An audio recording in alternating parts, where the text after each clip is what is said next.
Welcome everybody to GoLocal Live. I'm Josh Fenton, CEO and co-founder. Before we go to the chair of the Political Science Department, Jennifer Lawless from the University of Virginia, a couple quick updates. I want to thank Eric Zuena from ZDS Architecture, who gave some really good insights into how hospitality, how hotels are going to be redesigned, and what the new office space is going to look like.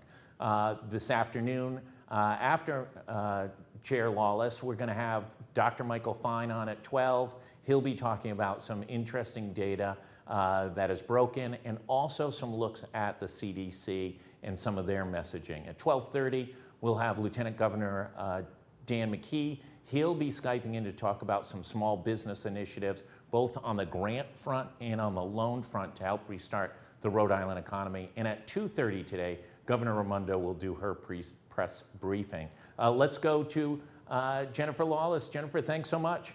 Of course.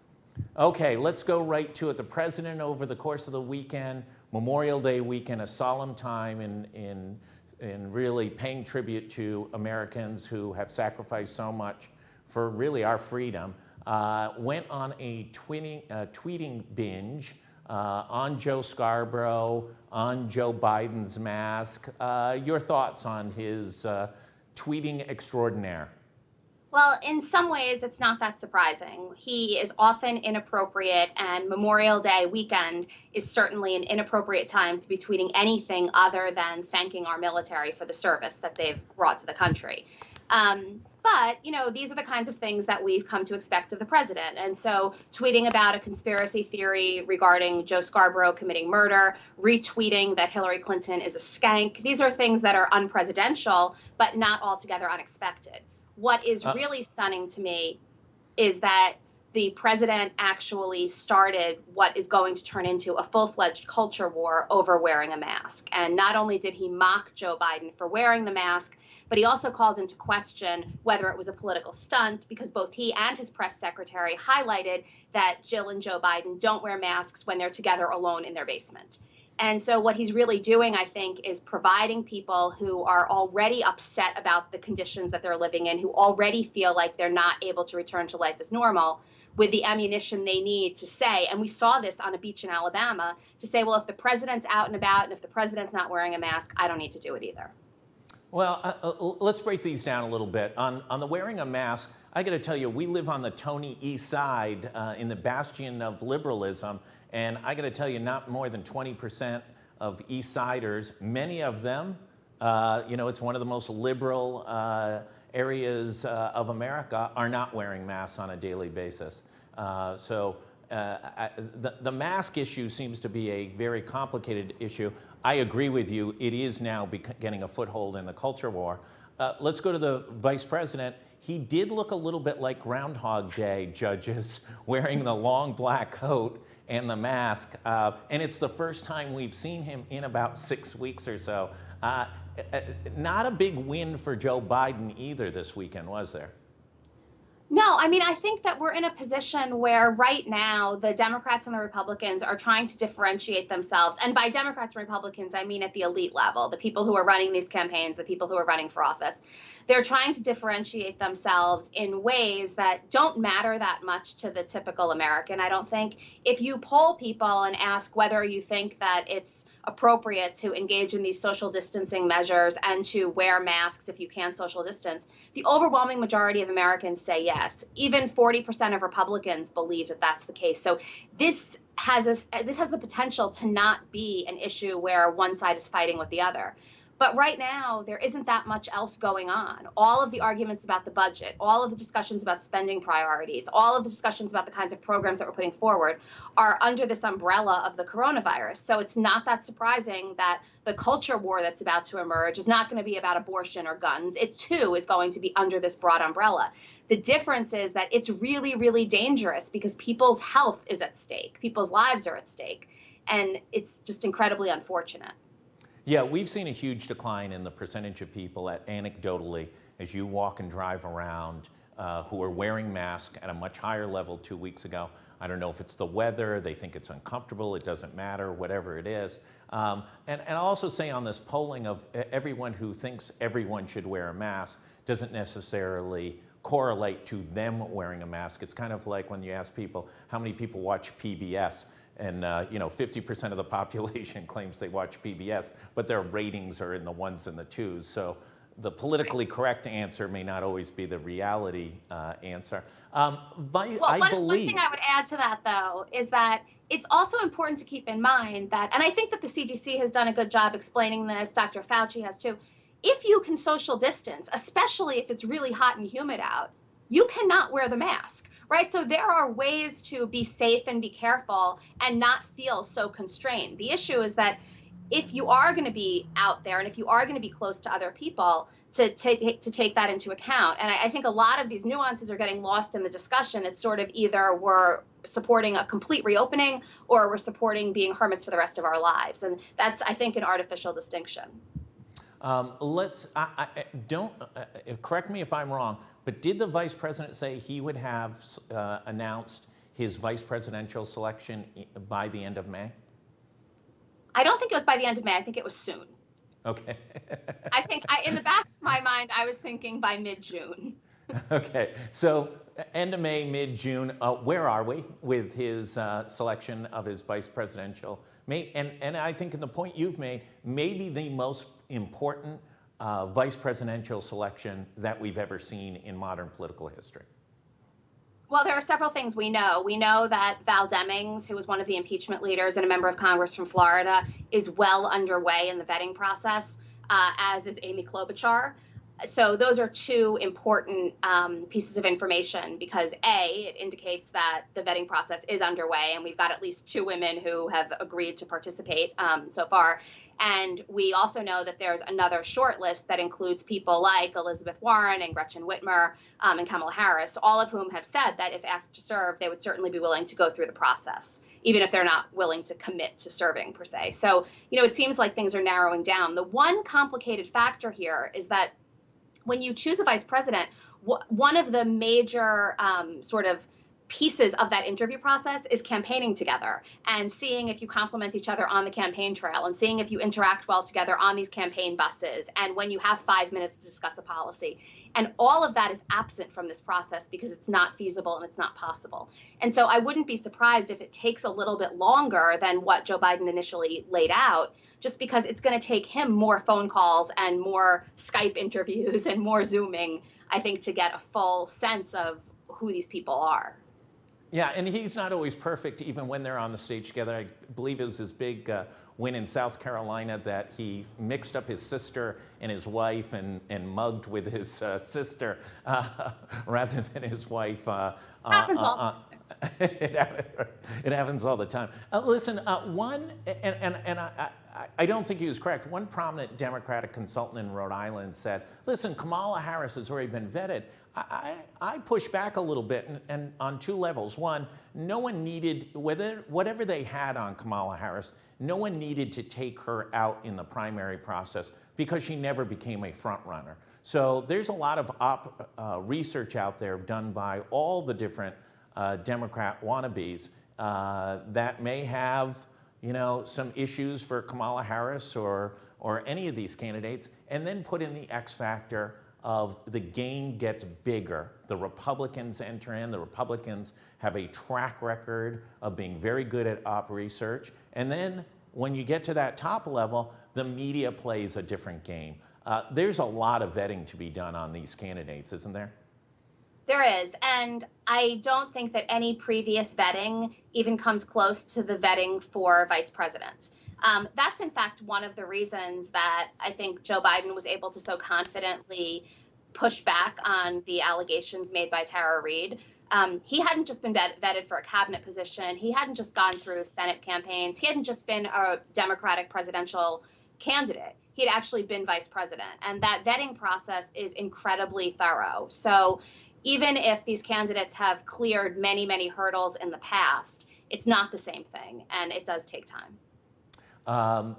Over the next few weeks, the pressure is going to build on him to make that announcement. As he makes that announcement, if he misses, i.e. a Geraldine Ferraro within, I don't remember what it was, days, maybe a week after Geraldine Ferraro was named as Walter Mondale's running mate, I think it was the New York Post, don't hold me to it, came out with a scathing investigative piece on Ferraro's husband's activities and a previously unannounced, I believe it was, federal probe into some of his business dealings.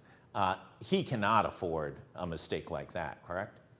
No, because it looks incompetent. And I think one of the narratives that the Trump campaign is already trying to put forward is that he doesn't have all his marbles.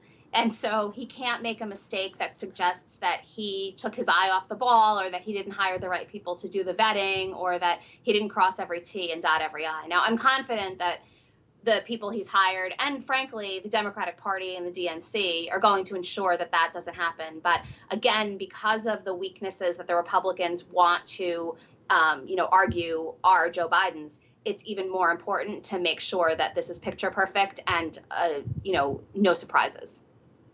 Is this economy going to turn into, we've talked about it in the past, really just a discussion about Donald Trump? Or will it morph into, it's the economy, stupid, and all the focus will be more of a jump ball type of campaign of who's got the best ideas to fix the economy? I think it depends on a couple of factors. First, it depends on whether post-Labor Day we seem like we're in an upswing. If it turns out that the economy is beginning to turn around and we're seeing positive changes that Donald Trump has suggested are coming, then even a very, very weakened economy could be used by the Republicans as a plus, that they hit rock bottom and they themselves were able to pull it back. In that case, I don't think it's the economy stupid argument works, because everybody understands that this was a deliberate shutdown. If it's coming back, then that means that the people in power were able to bring it back. If it turns out that we plateau or we see even additional losses, then I think it becomes an argument that the Democrats make, that this president was unable with this Congress to figure out how to keep Americans fiscally safe at a time of a public health crisis, and we need new leadership. And in that case, it hurts not only Donald Trump, but also Mitch McConnell and the Republicans in Congress, who haven't been willing to give the American people and small businesses the kind of jumpstart that the Democrats will argue they needed. Is Mitch McConnell in trouble in Kentucky? No, but he's going to have to spend several $1 million that I'm sure he wishes he would not have to spend. We saw this in 2014. He ran against Allison Lundgren Grimes. She got about 40% of the vote, which I think is basically what a Democrat will tap out at. This time, Amy McGrath might do a little bit better just because the circumstances are so different. But if you look at the demographics in Kentucky, if you look at the fact that it's a heavily red state and that Mitch McConnell has basically won all of his elections by such huge margins, it's hard to imagine a case where he gets defeated. That said, he's going to have to tap into his campaign funds in a way that no incumbent wants to have to do. Could the Democrats recapture the Senate, or is that just wishful thinking? Oh, I think that's likely, actually. I think it's hard to imagine a scenario if Joe Biden becomes president. I think it's very, very difficult to imagine a scenario where the Democrats don't control the White House and both chambers of Congress. If Donald Trump manages to eke out a win, then it's unlikely that the Democrats will capture the Senate, because the states where they would be picking up Senate seats, they'd likely be picking up those seats in conjunction with picking up electoral votes for the Democrat. Let's go a couple quick hits in New England. Collins, can she hold in Maine? So she's on my list of one of the people probably going down. I would say that she and Martha McSally in Arizona are among the most vulnerable. I think it's very likely that Mark Kelly will win there. I think Sarah Gideon has the best shot at defeating Susan Collins that we've seen in recent history, both because she's a very, very strong and compelling candidate, but also because of Susan Collins' Kavanaugh vote. From that point on, the Democrats were campaigning against her. And it seems to me, based on, following that campaign, that it's working. And Gideon has Rhode Island ties, grew up in East Greenwich, and I believe interned for Senator Powell. Joe Kennedy, can he topple Ed Markey in that Democratic primary? I don't know. It's a situation where the differences in their views and their priorities aren't really notable. It's more of a change in leadership and a generational argument. And we're at a time where we've just nominated an old white guy to be president on the Democratic Two of side them. of the aisle. We've got two. Yeah. Right. Yeah. The runner-up is spring chicken, and so I'm not sure that this is the time, and these are the circumstances where a new generation of leadership and a new face of the party is going to resonate the same way that it might. That said, the Kennedy name doesn't hurt. He's very, very compelling. He gave a pretty good State of the Union response 2 years ago in a very odd set of circumstances. That's a very hard speech to give. So I wouldn't say anything is impossible, but my money at this point would probably be on Markey. Let's go to North Carolina. It is scheduled to be the site of the Republican National Convention, the renomination of Donald Trump. They have restrictions relating to the coronavirus that would make that a very small attendance event. And the president is saying, hey, listen, you got to tell me what you're going to do in the next week to 10 days, because if not, I'm going somewhere else. It's stunning to me. First of all, the fact that he is unwilling to acknowledge that a 50,000 person packed convention hall might be dangerous in 2 months, right? We're not talking about a year from now. If it was a year from now, I would say that, well, if we can't get this under control by then, maybe this is something that could be discussed. We're talking about months. I'm in New York right now. We entered phase 1 yesterday. The idea that any state is going to feel that it can actually safely bring 50,000 people together is crazy. The fact that he's now saying that it's because the Democratic governor of the state doesn't want the Republicans to thrive there is just another way that politics is being used, to sort of make people angry at one another. He's not, if that's the threshold, then he may as well pack up and move out of North Carolina right now. I know Florida has said, oh, come here. I'm really going to be interested in the June 1st and June 15th data. Some of these states that have reopened have seen spikes that are at epidemic proportions. And I wouldn't be surprised if ultimately, we see those kinds of data in some of these southern states. So I think Donald Trump has to regroup and think about what's realistic. Yeah, the virus hasn't changed since it came out of either a lab or a food market in Wuhan in December. There's no treatment, there's no vaccine for it, and there certainly won't be one in the next 3, 4, 5, or 6 months in all likelihood. So isn't it a little bit of a dangerous game for the president if the Democratic governor says, hey, listen, we're going to continue all our other phase 1 and phase 2 restriction. We're going to give you a special exemption. Do you really want your entire political infrastructure potentially infected just before the election? It's not only that, he's also working under the assumption that these delegates will show up, right? If you actually ask people about the risks they're willing to take, most of them are not the kids at Daytona Beach or in the Ozarks, right? Most people, even if they're not wearing masks as assiduously as they should be, and even if they're not being as vigilant as they should be in all realms of their lives, know that getting on crowded airplanes and going to a convention hall with 49,999 of their closest friends is probably not the best idea. And so even if the governor allowed this, I would be interested to see whether he could actually fill that hall. Last question. On the VP stakes, who's leading the field as we enter the final couple weeks? So I have said all along, she's been a dark horse candidate, but she has been who I thought he would pick. I say it's going to be Val Demings. And does the events of Central Park, the events of Minneapolis, almost force his hand, Joe Biden's hand, to select an African-American woman? I don't know. I think that this was something that was really important to him to begin with. So I think there's no question that when you look at the short list, there was already a sincere attempt at ensuring that he was vetting women of color. I don't think that these circumstances are enough if it turns out that the woman that he would like, that if Val Demings turns out to have a problem in her background where he thinks that it's not something that they can get over on the campaign trail, then I don't think he's willing to potentially lose the election over something in somebody's background. But all else equal, sure. Listen, there's always Abrams. She's always available. She will be there. She's outside his house right now. She can be in Delaware in 5 seconds. She's got the private jet, fueled up, ready to go. She can be anywhere at any time.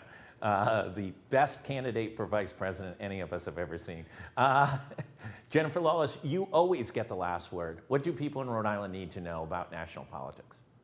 I mean, I would say that over the course of the next week, we're going to really see whether the parties are able to come together and think about what kind of scaling back might be required when we see new data from some of these states. You know, a lot of governors like Andrew Cuomo, Phil Murphy have said that they're opening at a very slow pace, but if it turns out that cases spike, they're willing to pull back and reinstate some of those restrictions. A lot of other governors have not said that. And I'm particularly interested in the data that are going to show us the consequences of the reopening and whether Democrats and Republicans are going to read those data the same way. Jennifer Lawless, chair of the political science department at the University of Virginia, thank you as always for joining us. For everyone else, we will be back with Dr. Fine at 12 noon, Lieutenant Governor Dan McKee at 12:30, and we'll be carrying the governor's press conference at 2:30. Thanks everybody for tuning in.